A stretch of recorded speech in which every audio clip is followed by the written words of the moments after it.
Hey, it's LSFT here today, and today we're here to look at the 90-day ownership experience and really looking at, has the honeymoon period been over or not? Well, typically honeymoon period lasts 6 to 1 year. So in short, I don't think it's over yet. I still really enjoy this vehicle, and most importantly, enjoy not having to go to the gas station.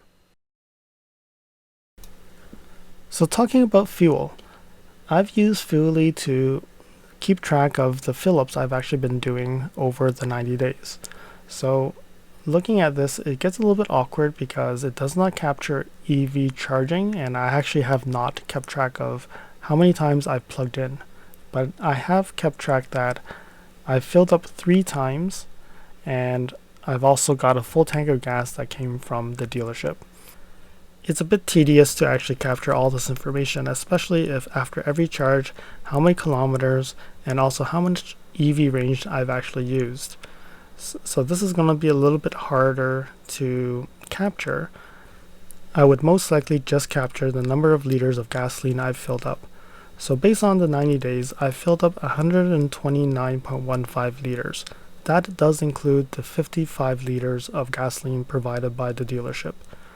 It says that I've done 3.3 liters per 100, but that's not true because there's a lot of EV range included. So at the second month, when I said that I filled up 93 from Esso, which actually contained ethanol, before I went to my Niagara trip, I went to Shell, which used the 91 Premium, which had no ethanol. So right now my tank has roughly 50% of the Esso gas and 50% of the Shell with no ethanol. So hopefully by the end of the next update, I would have purely no ethanol gasoline in the tank. So going back to the consumption, I've currently driven 3,046 kilometers with 465 kilometers left in distance to empty. So I took that and added that together, then that made it 3,511 kilometers. And with the full fill up is 129.15 liters. Using that and calculating, it means that the average consumption is 3.67 liters per 100. And that means that I'm using all the gasoline when I reach 3,511 kilometers, which is highly unlikely. The reason for that is I haven't charged my vehicle for 11 days already, and even that, I only charged the vehicle up to about 48 kilometers of EV range, which is not all the way to 100%.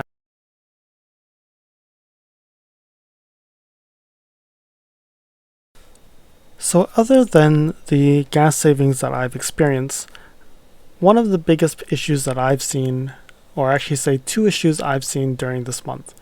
The first issue is related to music. So there are times where I've experienced where it's playing music via the wireless Android Auto, and suddenly there's no more music. I see that it's continuously playing, I go up and down the volume, and I don't hear any music. And the way that I fixed it was, I just say, "Hey Lexus," and then it prompts you, and then you just say cancel, and then the music resumes. I really don't know why, but that's one way to solve this problem. The second issue is related to the adaptive cruise control. So when you have engaged the adaptive cruise control, you are not able to change your display on your multi-information display. So if I wanted to change it to the hybrid mode so I can see, is it powered by the engine or powered by the battery, or I want to see some stats, or I want to see the G meter for the F-Sport vehicles, I'm not able to do that when I'm using adaptive cruise control.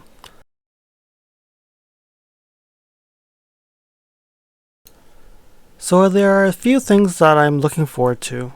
First is, this wireless connection failed Hopefully that will be resolved with the next software update. And talking about software updates, I'm hoping that Lexus will issue a new software update very soon. The last software update that we've received was in March, and since then there has not been any updates to the Lexus interface or anything within the vehicle itself. I've also mentioned in previous videos that the trip information is just not sufficient for the NX450h Plus, or any vehicle that actually has the 7-inch mid and has a heads-up display.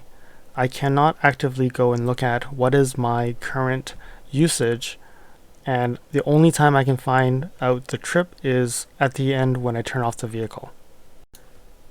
Being able to look at that information is useful, and also understanding how much kilometers of gasoline that I've actually used, and not accounting for the EV range, so I can easily figure out what is the kilometers that I've used with gasoline. At this point, it's a little bit fuzzy because I don't know if these numbers are inclusive with the EV range or whatever it is, because the guesstimator of the range, does that include EV plus gasoline? Is it trying to understate or overstate the consumption of gasoline? As a user, it's very hard for me to note down, oh, this 10 kilometers I've driven EV, pure EV, and this 20 kilometers I use HV. Definitely not an easy task to do, and there's no way for us to be able to calculate how efficient is this vehicle. With that out of the way, the first 90 days is marvelous. This vehicle is just perfect for my commute. And if you have ordered your NX450h Plus, I hope your vehicle arrives soon and you'll enjoy the vehicle as I enjoy it myself. I hope you enjoyed this video. Please remember to comment, like, share, and most importantly, subscribe. You can also press that bell icon to get alerted when new videos are out. Thanks for watching, and I'll see you again next time. Cheers.